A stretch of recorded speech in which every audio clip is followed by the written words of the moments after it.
তাইওয়ানকে F-16 যুদ্ধ বিমান দেবে যুক্তরাষ্ট্র। সংকটের এই সময়ে গণমুখী বাজেট, বলছে ওবায়দুল কাদের। এদিকে পরনির্ভর অগ্রাসী নরেন্দ্র মোদী দাবি দেওয়ার গেড়াকলে। মোদীর শপথ অনুষ্ঠানে যাচ্ছেন শেখ হাসিনা। এই বাজেট তরুণদের স্বপ্ন পূরণের বাজেট, মানুষের উপর বোঝা চাপানোর বাজেট, বলছে ফখরুল। তাইওয়ানকে F-16 যুদ্ধ বিমান দেবে যুক্তরাষ্ট্র। তাইওয়ানের কাছে $8 কোটি F-16 যুদ্ধ বিমান বিক্রির অনুমোদন দিয়েছে যুক্তরাষ্ট্র।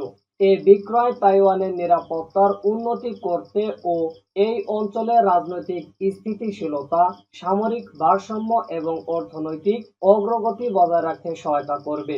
বুধবার এক বিবৃতিতে এ তথ্য জানিয়েছে পেন্টাগনের প্রতিরক্ষা নিরাপত্তা সহযোগী সংস্থা DSCA। ব্রিটিশ বার্তা সংস্থা রয়টার্স এ খবর জানিয়েছে। তাইওয়ানে অস্ত্রের যন্ত্রাংশ বিক্রয় অনুমোদন দেওয়ায় যুক্তরাষ্ট্রকে ধন্যবাদ জানিয়ে দেশটির প্রতিরক্ষা মন্ত্রণালয় বলেছে, এই সিদ্ধান্ত দেশটির বিমান বাহিনীর যুদ্ধ ও প্রতিরক্ষা চাহিদাকে আরো বাড়িয়ে তুলবে। জুলাই মাসে এটি চূড়ান্ত হবে বলে জানিয়েছে মন্ত্রণালয়। এক বিবৃতিতে মন্ত্রণালয়টি বলেছে, শান্তি ও প্রকাশ্য যুদ্ধের মধ্যবর্তী হয়রানির কৌশল হিসেবে চীনের কমিউনিস্ট পার্টি নিয়মিত ও ধারাবাহিকভাবে আমাদের আত্মরক্ষার অধিকার সীমিত করা সহ নৌ ও বিমান প্রশিক্ষণের স্থান এবং পাল্টা পদক্ষেপের সময়কে নিষ্পেষণের চেষ্টা করছে। তাইওয়ানের সবচেয়ে গুরুত্বপূর্ণ অস্ত্র সরবরাহকারী দেশ হচ্ছে যুক্তরাষ্ট্র। বেইজিং বরাবর দেশটিকে এই দ্বীপে অস্ত্র বিক্রি বন্ধ করার আহ্বান জানিয়েছে। দ্বীপ রাষ্ট্রটিকে নিজ ভূখণ্ডের অংশ বলে মনে করে চীন, তবে দেশটির এমন দাবির তীব্র বিরোধিতা করে তাইওয়ান।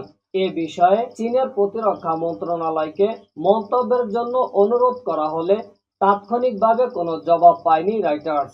বৃহস্পতিবার পার্লামেন্টে সাংবাদিকদের সঙ্গে আলাপকালে তাইওয়ানের প্রতিরক্ষা মন্ত্রী ওয়েলিংটন কু বলেন, মার্কিন ইন্দো প্রশান্ত কৌশলে কার্যকর প্রতিরোধের অংশ হতে তাইওয়ানকে অবশ্যই আত্মরক্ষার সক্ষমতা বাড়াতে হবে।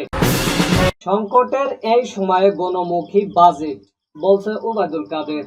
2024-25 অর্থ বছরের জন্য প্রস্তাবিত বাজেটকে সংকটকালে বাস্তবসম্মত ও গণমুখী বাজেট বলে অবহিত করেছেন ক্ষমতাসীন আওয়ামী লীগের সাধারণ সম্পাদক ওবায়দুল কাদের। বৃহস্পতিবার বিকেলে জাতীয় সংসদে বাজেট পেশের পর সংসদ ভবনে বাজেট প্রতিক্রিয়ায় কথা বলেন ওবায়দুল কাদের। সড়ক পরিবহন ও সেতু মন্ত্রী ওবায়দুল কাদের বলেন, সংকটের এই সময়ে গণমুখী বাজেট হয়েছে। আওয়ামী লীগের নির্বাচনী ইস্তেহারে দেওয়া অঙ্গীকার ও অগ্রাধিকার খাত বিবেচনায় নিয়ে বাজেট দেওয়া হয়েছে। দ্রব্যমূল্য নিয়ন্ত্রণেও বাজেটে ফোকাস রয়েছে। বাস্তবসম্মত হয়েছে এই বাজেট প্রণয়নে IMF এর কোনো প্রেসক্রিপশন পরামর্শ মানা হয়েছে কিনা সাংবাদিকদের এমন প্রশ্নের জবাবে সেতুমন্ত্রী বলেন, কারো প্রেসক্রিপশন মেনে বাজেট প্রণয়ন করা হয়নি। হাসিনা সরকার কারো প্রেসক্রিপশন মেনে চলে না।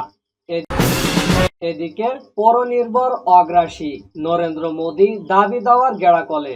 গত 10 বছরে 2 দফায় দিল্লির মসনদে থাকার সময় যা দেখতে হয়নি ভারতের প্রধানমন্ত্রী নরেন্দ্র মোদীকে, এবার সেই কঠিন বাস্তবতার মুখোমুখি হতে হচ্ছে। শক্তি ক্ষয়ে দুর্বল হয়ে পড়া বিজেপি ব্যর্থ হয়েছে একক সংখ্যাগরিষ্ঠতা অর্জনে। তাই পরনির্ভর নরেন্দ্র মোদীকে এবার ভরসা করতে হচ্ছে জোট সঙ্গীদের উপর। আর সুযোগ পেয়েই NDA শরিকরাও নানা দাবি দেওয়া নিয়ে হাজির হয়েছে দিল্লিতে। কেউ হতে চাচ্ছেন স্পিকার, কাউকে প্রস্তাব দেওয়া হচ্ছে উপপ্রধানমন্ত্রীর। বেশ কয়েকটি দল থেকে মন্ত্রিসভার একাধিক সদস্য করার দাবি উঠেছে। সব মিলিয়ে নতুন নতুন সমস্যার মোকাবেলা করতে হচ্ছে মোদীকে। আর এইসব দাবি দেওয়ার গেড়াকলে পড়া অগ্রাসী নরেন্দ্র মোদীকে এবার সামনে এগোতে হবে সবাইকে মানিয়ে নিয়ে। অনেক দাবি মানা কঠিন হয়ে যাচ্ছে বিজেপি নেতৃত্বের, তারপরও কাউকে ফেরাতে পারছে না। বিশেষ করে অন্ধ্রপ্রদেশের চন্দ্রবাবু নাইডু ও বিহারের নীতিশ কুমারকে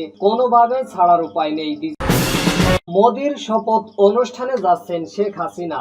শুক্রবার ভারতের প্রধানমন্ত্রী নরেন্দ্র মোদির মন্ত্রী পরিষদের শপথ অনুষ্ঠানে যোগ দিতে ভারতে যাচ্ছেন প্রধানমন্ত্রী শেখ হাসিনা। প্রধানমন্ত্রীর উপপ্রেস সচিব এম ইমরুল কায়েস আজ বৃহস্পতিবার গণমাধ্যমকে এ তথ্য নিশ্চিত করেছেন। এম ইমরুল কায়েস বলেন, নরেন্দ্র মোদির আমন্ত্রণে তার মন্ত্রী পরিষদের শপথ অনুষ্ঠানে যোগ দিতে আগামী শুক্রবার ভারতে যাচ্ছেন প্রধানমন্ত্রী শেখ হাসিনা। তৃতীয় মেয়াদে ভারতের প্রধানমন্ত্রী হিসেবে আগামী শনিবার শপথ নেবেন নরেন্দ্র মোদী। এর মধ্য দিয়ে তিনি হবেন দেশটির তৃতীয় প্রধানমন্ত্রী, যিনি টানা ৩ বার এ পদে থাকলেন। এই বাজেট তরুণদের স্বপ্ন পূরণের বাজেট। 2024-25 অর্থ বছরের প্রস্তাবিত বাজেটকে তরুণদের স্বপ্ন পূরণের বাজেট বলেন ছাত্রলীগের কেন্দ্রীয় সভাপতি সাদ্দাম হোসেন। বৃহস্পতিবার বিকেল 5টায় ঢাকা বিশ্ববিদ্যালয়ের সন্ত্রাস বিরোধী রাজু ভাস্কর্যের পাদদেশে বাজেটকে স্বাগত জানিয়ে আনন্দ মিছিল পরবর্তী সংক্ষিপ্ত সমাবেশে এ কথা বলেন তিনি। সাদ্দাম হোসেন বলেন, প্রধানমন্ত্রী শেখ হাসিনা এবার 7,97,000 কোটি টাকার বাজেট দিয়েছেন। শেখ হাসিনা সরকার যে বাজেট দিয়েছে, এই বাজেট তরুণদের স্বপ্ন পূরণের বাজেট। তিনি আরো বলেন, শেখ হাসিনা সরকার যে বাজেট দিয়েছে এটি বেকারত্ব দূরীকরণের উপযোগী। যে বাজেট উপস্থাপন করা হয়েছে এটা বৈশ্বিক অর্থনৈতিক চ্যালেঞ্জ মোকাবেলা করার উপযোগী। বর্তমানে পৃথিবীর অর্থনীতি নিয়ন্ত্রণ করতে হিমশিম খাচ্ছে বিভিন্ন। ছাত্রলীগ সভাপতি আরো বলেন, আওয়ামী লীগ সরকার তার নির্বাচনী ইস্তেহারে যে 11টি অগ্রাধিকারমূলক বিষয় নিশ্চিত করেছিল তার অন্যতম গুরুত্বপূর্ণ হলো দ্রব্যমূল্য নিয়ন্ত্রণে রাখা। শেখ হাসিনার এই বাজেট অর্থনীতির সব সূচকে দ্রব্যমূল্য নিয়ন্ত্রণে রাখার একটি রূপকল্প ও রূপরেখা তৈরি করছে। শেখ হাসিনা সরকারের এই বাজেট গরিব মেহনতি মানুষের ওপর ট্যাক্সের চাপ কমানোর বাজেট, মানুষের উপর বোঝা চাপানোর বাজেট, বলছে ফখরুল। 2024-25 অর্থ বছরের প্রস্তাবিত বাজেট সাধারণ মানুষের উপর আরো বোঝা চাপাবে বলে মন্তব্য করেছেন বিএনপির মহাসচিব মির্জা ফখরুল ইসলাম আলমগীর। বৃহস্পতিবার বিকেলে গুলশানে বিএনপি চেয়ারপারসনের রাজনৈতিক কার্যালয়ে বাজেট প্রস্তাবের তাৎক্ষণিক প্রতিক্রিয়ায় এ মন্তব্য করেন তিনি। বাজেটকে লুটের বাজেট উল্লেখ করে মির্জা ফখরুল বলেন, এই বাজেট লুট করার জন্য। তথাকথিত বাজেটে আয়ের চেয়ে ব্যয় বেশি, সাধারণ মানুষের উপর সমস্ত বোঝা চাপাবে, ব্যাংক ও বিদেশিদের উপর ঋণ আরো বাড়বে। তিনি বলেন, বাজেটের সঙ্গে সবকিছুর দাম আবারও বাড়বে। বিদ্যুৎ খাতে চুরির বিষয়টি সবাই জানে। বিএনপির মহাসচিব বলেন, মানুষ তো আর পারছে না, নতুন করে কর্মসংস্থানের সুযোগ নেই।